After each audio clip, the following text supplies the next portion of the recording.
वंदे मातरम, जय भारत। भाई राजीव दीक्षित अमर रहे। आप सबको वैलेंटाइन डे की बहुत बहुत शुभकामनाएं। लेकिन आज भारत में जो ये वैलेंटाइन डे मनाया जा रहा है, इसे अगर हम एक तरीके से कैंसर उत्पादित दिवस कहें तो ज्यादा बेहतर होगा।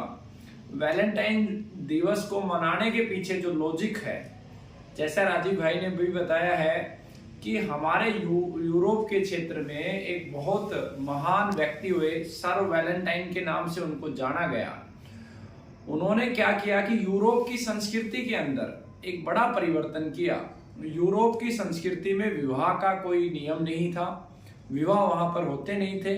दरअसल अधिकतर जो लोग हैं लिव इन रिलेशनशिप में होते थे और उन्हीं से संतान पैदा होती थी, यानी कि वहां पर विवाह से पहले शारीरिक संबंध बनाने का विधान था।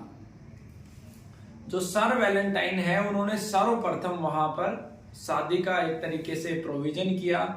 कुछ जोड़ों की शादियां उन्होंने करवाई और वहां की सरकारें जो उस समय की रही, वो उनके इस कार्य से प्रसन्न नहीं हुई और उन्होंने इसको एक तरीके से गलत माना और उसी के परिणाम स्वरूप 14 फरवरी सन 498 को सर वैलेंटाइन को फांसी दी गई और उनके शरीर को समाप्त कर दिया गया।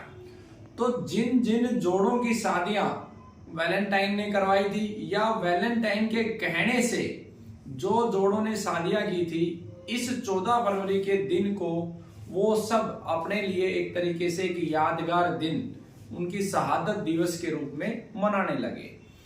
भारत क्योंकि पश्चिम का देश नहीं है, यूरोप का देश नहीं है, यहाँ पर सदियों से विवाह की परंपरा रही है सनातन में। आज वर्तमान परिस्थिति में जो वैलेंटाइन डे है, इसका जो स्वरूप बन गया है, वो स्वरूप बन गया है गर्लफ्रेंड और बॉयफ्रेंड, यानी कि शादी से पहले संबंध।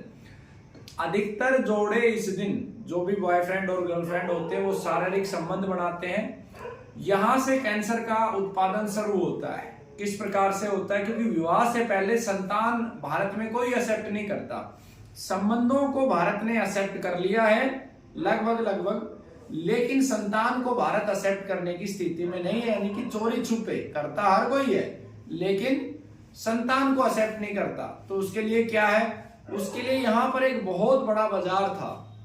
उस बाजार को कंपनियों ने, मेडिकल माफियाओं ने बुनाया और उसमें बहुत सारे जो है प्रोडक्ट लॉन्च कर दिए। उसमें से एक प्रोडक्ट आता है अनवांटेड 24 आवर्स, यानी कि उस टैबलेट को आप ले लो तो 24 घंटे तक आप कितनी भी बार संबंध बढ़ाओ, सेक्स करो, संतान पैदा नहीं होगी। लेकिन उसका जो महिला का जो यूट्रस है, बच्चेदानी में, और जो ब्रेस्ट के ऊपर जो उसके दुष्प्रभाव है, जो आपके शरीर के 3 हार्मोनों को बेसिकली डिस्टर्ब करता है और उसी से जाके ब्रेस्ट कैंसर होने का खतरा बनता है और उसी से जाके आपको आगे यूट्रस कैंसर होने का खतरा बनता है। दूसरा जो सबसे बड़ा प्रोपगंडा हमारे देश में चला कि आपने अनवांटेड 24 नहीं भी लिया तो फिर जो है गर्भपात करवाने के लिए हम अलग अलग टैबलेट्स बाजार में है, 500 रुपए से लेके 1000 रुपए के बीच में।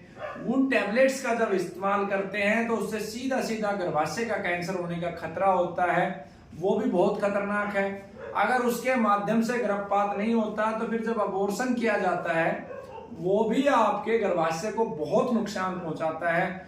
और आज इस दिन पे अलग अलग लोगों के अलग अलग मत हैं, कितने लोग संबंध बनाते हैं, इतनी सारी टैबलेट सेल होती हैं, लेकिन मूल बात यह है कि ये जो तीनों तंत्र हैं, भले जो टैबलेट्स फॉर्म में अनवांटेड 24 और अलग अलग नामों से आती है, या फिर आपका अबॉर्शन हुआ, या फिर जो गर्भ धारण करने के बाद जो टैबलेट खाई जाती है, ये तीनों को तीनों कैंसर को उत्पादित करने वाले उत्पाद हैं। तो आज के इस दिवस को हम एक तरीके से कैंसर उत्पादन दिवस कह सकते हैं, लेकिन हमारा उद्देश्य ये नहीं है कि हम इसे कैंसर उत्पादन दिवस करें। आज के दिन वैलेंटाइन ने बहुत अच्छा काम किया था, उनको श्रद्धांजलि है और उनके मूल उद्देश्य को हम समझे। आखिर वो चाहते क्या थे? वो समाज में एक अच्छे नियम चाहते थे, अच्छे सिद्धांत चाहते थे, और उन नियमों को समझकर, पूरा उनकी विचारधारा को समझकर हम भी हमारे जीवन में ऐसा धारण करें तो शायद भारत के लिए बहुत कल्याणकारी होगा। और जो माताओं बहनों में इस समय जो कैंसर तेजी से पनप रहा है, उसका कहीं ना कहीं ये तीनों प्रोडक्ट बहुत बड़े कारण है। इसके अलावा और भी प्रोडक्ट इसके लिए सेपरेट से हम वीडियो बनाएंगे। फैशन के बहुत सारे प्रोडक्ट हैं, तो सभी से प्रार्थना है इन प्रोडक्टों का इस्तेमाल ना करें।